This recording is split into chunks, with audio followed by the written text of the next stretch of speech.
Thank you, ma'am. I stand here on behalf of the NCPA to speak on the supplementary demands for grants. I do understand that this entire budget has come during exceptionally challenging times. And globally, the pandemic has really put every country, every state, every human being and family under absolutely unnatural pressures.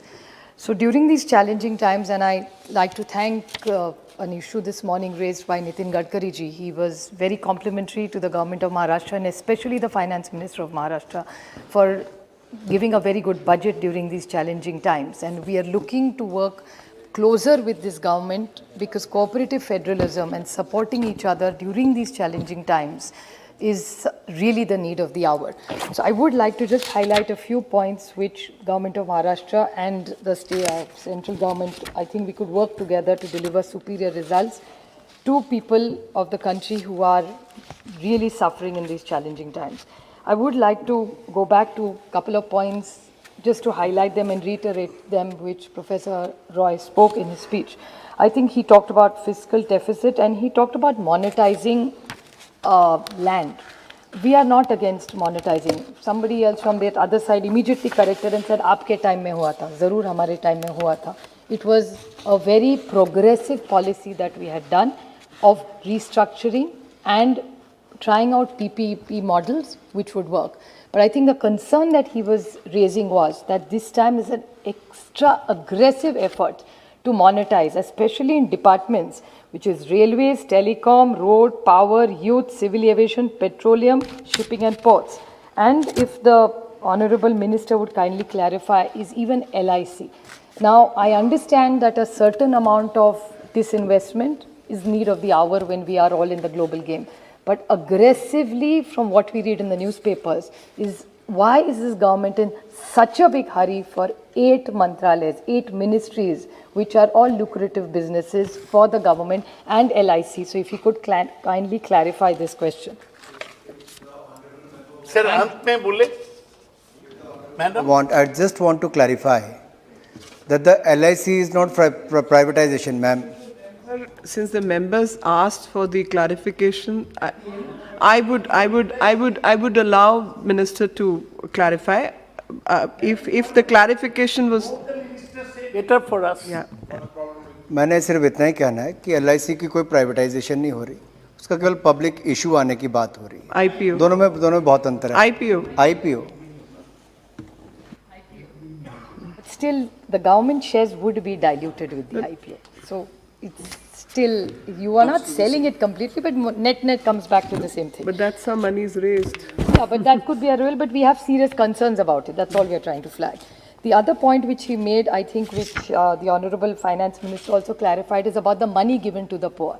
I think the point which Professor Roy was trying to make is, compared to America, the amount of investment made in these accounts which was started during the UPA. You are also a part of this house that time when Chidambaram ji talked about every household and every human citizen of India must have an account. Was started at that time. Anyway, governance is something which is continuity. So it's not about you did it, we did it. We started it, we continued it. So we are very flattered that you took few of our policies ahead. We are very happy about it.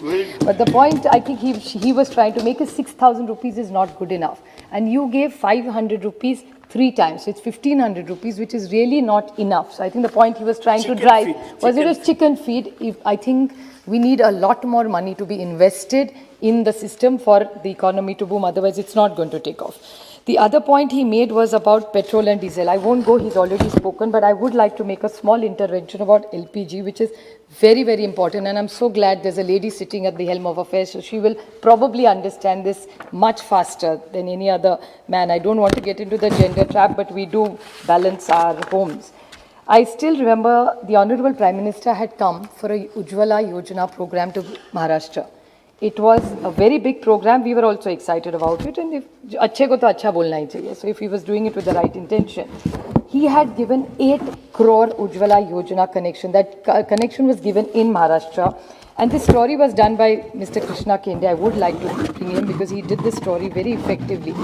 And he said there was a lady called Aisha Sheikh who lived in Ajanta. She got that thing. And she said that cylinder तो पहली बार मिल गया, लेकिन अभी भाव 800 रुपया है. जो जिस घर में वो रहती है उसका भाड़ा 600 रुपया है. और सिलेंडर का भाव 800 रुपया है। तो अभी सिलेंडर घर में रहे कि खाना खा के पकाए, क्या करे? So I think you need to clarify this stand. And there's another lady, Mandabai from Paitan. I'm purposely giving the names so they are not hypothetical. This is Ujjwala scheme. सर कैबिनेट मिनिस्टर्स हैकल करे तो अभी क्या कुछ बचा ही नहीं फिर पार्लियामेंट्री डेमोक्रेसी में. So this Mandabai from Paitan and Aisha Sheikh from Ajanta, these were given certificates in the Ujjwala Yojana by the government. So I think I would like to ask this clarification of this government, and the Honorable Finance Minister in one of his, I think, replies last week said that states must help and states and the centre government should work together in reducing petrol and diesel prices. The problem is GST money has not come. So states don't have money for their social sector programs. हमारे जो गरीब है, शोषित है, पीड़ित है, वंचित है, उनके जो सोशल सेक्टर प्रोग्राम्स है, आपने जो जीएसटी का पैसा नहीं दिया, डिले किया, उसमें उनके सारे प्रोग्राम्स रुके पड़े हैं. ये जो डिजिटल डिवाइड हो रहा है आज बच्चों की पैंडेमिक के कारण, उसमें हमारे पैसे नहीं जा पा रहे. और ऊपर से अगर हम और भी पेट्रोल और डीजल में भी जो 10 पैसे हमको मिल रहे हैं सरकार को किसी, वो भी अगर दे दे तो खाने का ही मुश्किल हो जाएगा स्टेट्स को. So I think this government needs to be a little more empathetic and really see the numbers before they ask us to make such intervention. So I make a humble request with the honourable minister to help us with this GST relief. Then there's a very interesting speech which honorable leader from the BJP made. His name is Tapir Goa, right? I could be pronouncing Tapir Gao. He made some very interesting suggestions. He talked about vaccination and he said the Prime Minister created the vaccine and Atmanirbhar Bharat. I'm very happy about it, and it doesn't really matter who takes credit for it. But I just want to tell him that, just 2 minutes, I'll wrap it up with the clarification, that these companies that he's talked about in Atmanirbhar Bharat, which was started by the Honorable Prime Minister, just to flag them, they were all started in the 70s.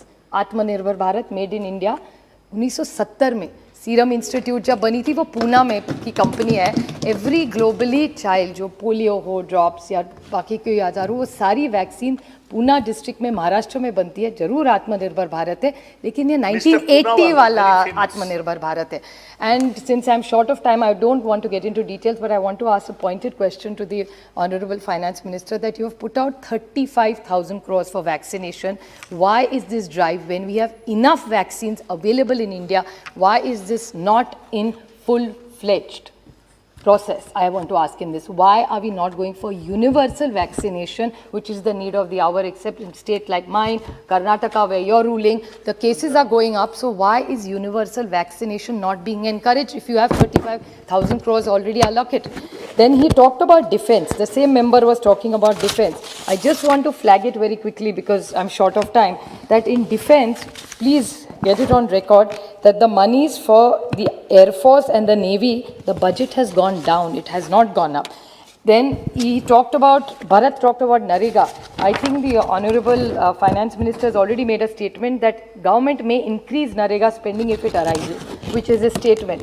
I would like to ask a pointed question that why have you not got it in the supplementary of demands when Narega is under this kind of pressure? So the demand is there. Why is this government not being proactive? So just the last point, that the budget's big worry is the food subsidy. We appreciate the interventions done by the government when the challenging times. There were 3 departments who worked exceptionally well with us. One was railways, the food subsidy, as well as external affairs. We are very grateful for the work they have done for us in feeding the poor. But the food subsidy, I think there's no clarity in this budget vis-a-vis FCI.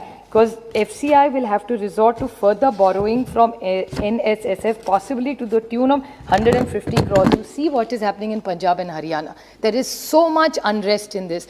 And if there is no clarity on FCI, I would request the Honorable Minister to do this and find a solution for cooperative federalism. There are a couple of more points, but I think since we're short of time, I appreciate you giving to time.